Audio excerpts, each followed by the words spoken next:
Boa tarde. Manhã histórica no Senado. Às 6h33, o presidente Renan Calheiros anunciava o resultado do placar da votação da admissibilidade do impeachment de Dilma Rousseff, 55 votos a 22. O primeiro secretário do Senado, Vicentinho Alves, foi quem cumpriu a missão de entregar a Dilma Rousseff a intimação sobre a abertura do processo e a Michel Temer a notificação para assumir o cargo. O mandado de intimação à presidente Dilma comunica a abertura do processo de impeachment por crimes de responsabilidade e o seu afastamento do cargo por até 180 dias. Também informa as prerrogativas que ela mantém durante esse período.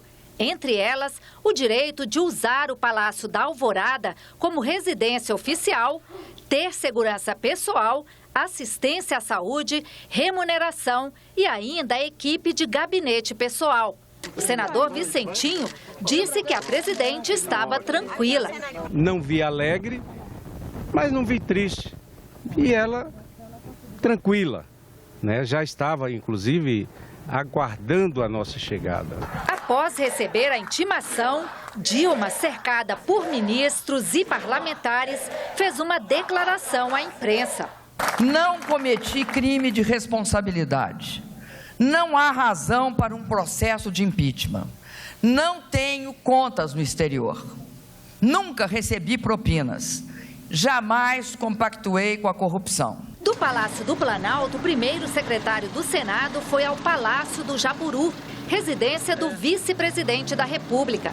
Michel Temer foi oficialmente notificado sobre o afastamento de Dilma Rousseff.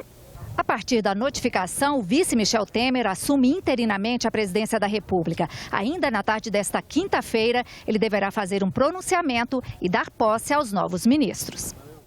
A assessoria de Michel Temer informou que o presidente em exercício fará um pronunciamento logo mais às 4h30 da tarde no Palácio do Planalto. Em seguida, dará posse aos novos ministros. E nesta quinta-feira, um início de manhã movimentado e pouco depois um Senado vazio mostravam o dia seguinte da agitada sessão do impeachment. A quinta-feira amanheceu com cara de quarta. O dia já tinha virado, mas a sessão ainda estava a todo vapor. O plenário estava lotado, mas o cansaço era visível. Só às 6h30 da manhã saiu o resultado da votação. Os senadores exaustos davam as últimas entrevistas. Estão afastando uma presidente sem nenhum crime contra ela. É uma grande injustiça. E, na verdade, o governo hoje foi destituído por intermédio desse golpe parlamentar. Não, eu fiquei adstrito ao processo do qual eu sou relator. Você nem conhece? Não, fiquei adstrito a esse assunto. Pouco depois da sessão, que durou mais de 20 horas, já não havia sinal de senador pelos corredores. O pessoal da limpeza aguardava os últimos remanescentes para entrar em ação. Todas as comissões cancelaram as reuniões e a movimentação ficou restrita aos funcionários do Senado e aos poucos profissionais da imprensa que ainda estavam por aqui. As atenções hoje se voltam para o Palácio do Planalto. Sai a presidente, assume o vice e a esplanada dos ministérios ganha novas caras. Mas como o afastamento da presidente não é definitivo, já o foco se volta para o Senado novamente. E começa tudo outra vez. Mas às 4 da tarde, já tem essa reunião da mesa diretora do presidente do Senado com o presidente do STF para definir como é que vai ser esse trâmite a partir de agora. Então eu acho que só arrefece aqui um pouco, só acalma um pouco. Daqui a pouco volta o turbilhão de novo, até porque é aqui que o processo vai continuar. A reunião da comissão diretora com o presidente do Supremo Tribunal Federal, ministro Ricardo Lewandowski, será feita na sala de audiências da presidência do Senado, logo mais às 4 da tarde. E veja na reportagem de Mariana Capello como foi a sessão em que o Senado decidiu afastar a presidente Dilma Rousseff. Ela começou ontem às 10 horas da manhã e só terminou hoje às 15 para as 7 da manhã. Declaro aberta a sessão. 1 hora de atraso e a sessão já começou com 5 questões de ordem apresentadas pelos senadores da base do governo. Um deles pedia que a sessão fosse suspensa até o Supremo Tribunal Federal decidir sobre o mandado de segurança apresentado pelo advogado-geral da União. José Eduardo Cardoso pediu que o Supremo anulasse o processo de impeachment, alegando desvio de poder do presidente afastado da Câmara, o deputado Eduardo Cunha. À 1h da tarde, o ministro Teori Zavascki negou o mandado de segurança. A essa altura, os primeiros senadores já discursavam. Quem fará o senhor Michel Temer, presidente da República, é a sociedade civil brasileira, que quer decência, quer eficiência, quer responsabilidade e quer patriotismo. Eles se espalharam no dia da votação. Tchau, querida! Botaram aqui, tchau, querida! Pois é, tchau, querida, tchau a democracia, tchau às urnas e tchau a falta de respeito à Constituição brasileira. De discurso em discurso, os senadores iam vencendo o tempo e cristalizando o resultado da votação, que só viria mais tarde. Não houve acordo para reduzir os 15 minutos de fala de cada senador inscrito. A sessão foi suspensa 2 vezes para os senadores descansarem. Está suspensa a sessão e retomaremos os nossos trabalhos às 13h30. Quase às 7h30 da noite, quando começou o último bloco da sessão, apenas 22 senadores haviam subido à tribuna. Ainda faltava o discurso de 46 senadores. Quem defendeu o afastamento da presidente Dilma Rousseff falou de crise econômica, pedaladas fiscais e da dificuldade da presidente se relacionar com o Congresso Nacional. Não há mais como repactuar a governabilidade entre o atual governo e o Congresso Nacional. Infelizmente, este cabo de força criado entre a oposição e o governo está levando a nossa economia para uma perigosa recessão, que ameaça o setor produtivo e traz de volta a inflação e o desemprego. Os que tiveram a missão de defender o governo reforçaram que não há crime no pedido, lembraram dos avanços do governo do PT e chamaram o processo de golpe. Olhem nos meus olhos e me digam qual o governador que não deu pedalada, qual o prefeito que não deu pedalada, inclusive no meu estado. Se vale para um, por que não vale para o outro? Não dá para entender, não é sério. Houve também quem defendesse novas eleições, porque o modelo de coalizão estaria esgotado.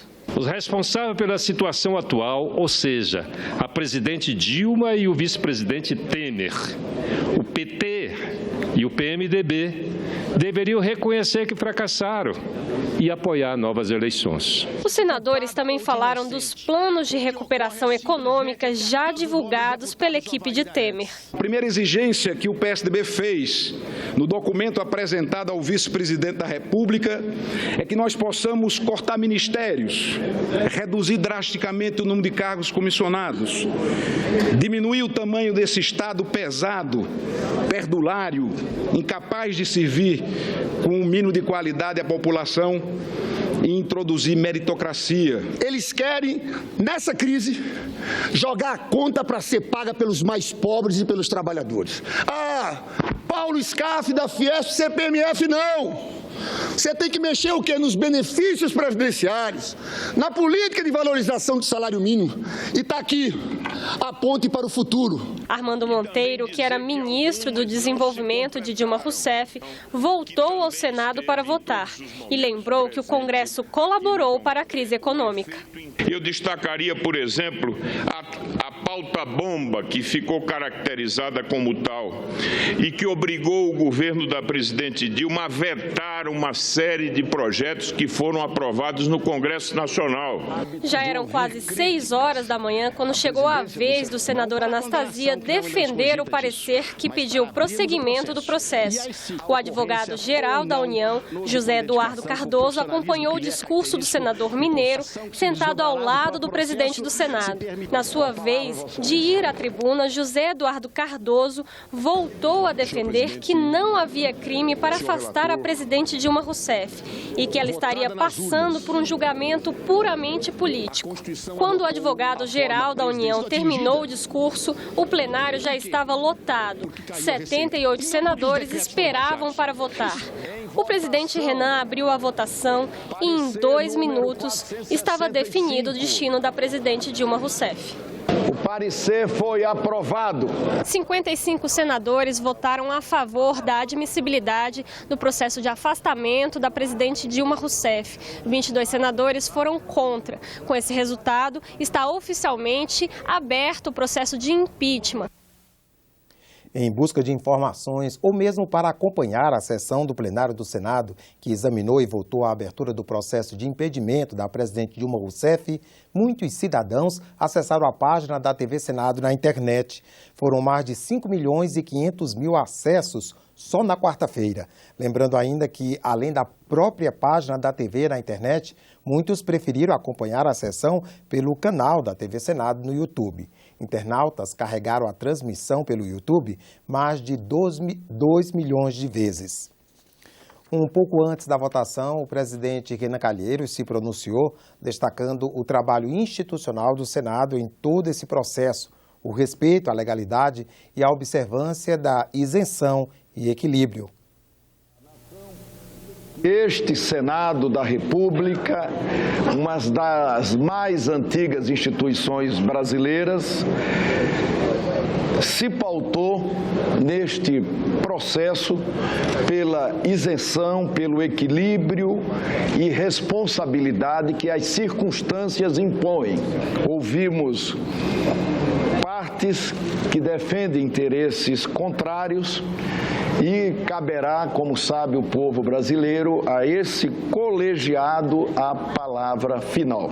Nossos únicos faróis foram os diplomas legais e não as preferências pessoais. Veja agora quais etapas ainda serão necessárias aqui no Senado para que o impeachment vá até o fim. Agora tem início a fase de instrução do impeachment. Dilma Rousseff é notificada e afastada do cargo por até 180 dias. O vice-presidente assume interinamente. Os trabalhos voltam para a comissão especial, sem prazo determinado para deliberar. Depois de ouvir testemunhas e especialistas indicados pela acusação e pela defesa, é hora da segunda votação. Desta vez, sobre o mérito do pedido de impeachment. Se metade mais um dos senadores da comissão entenderem que há crime de responsabilidade, o parecer tem nova votação no plenário, em sessão presidida pelo ministro Ricardo Lewandowski, presidente do Supremo Tribunal Federal. Para rejeitar ou arquivar o processo, bastam os votos da maioria simples dos senadores presentes. Mas a votação só pode acontecer com pelo menos 41 senadores no plenário. Caso se rejeite o processo, ele é arquivado e a presidente reconduzida ao cargo. Caso se aceite, tem início a terceira e última fase, o julgamento. Nessa etapa, primeiro a presidente é notificada pelo Senado para apresentar sua defesa. Depois é marcada a sessão de julgamento, quando acontecerá a terceira e última votação em plenário, novamente conduzida pelo presidente do STF. Aí são necessários 54 votos favoráveis, 2/3 dos senadores, para que a presidente perca o mandato definitivamente e tenha os direitos políticos suspensos por 8 anos. Se o impeachment não for aprovado, a presidente é reconduzida ao cargo. E por conta da longa sessão do impeachment que atravessou a noite, a sessão plenária de hoje à tarde foi cancelada. Desde ontem, nossa equipe de jornalismo ficou mais de 5 horas ao vivo, antes, depois e nos intervalos da sessão do impeachment, levando a você todos os detalhes deste momento histórico. Nós encerramos esta edição com um pouco do que as nossas câmeras captaram. Obrigado pela audiência e continue com a nossa programação.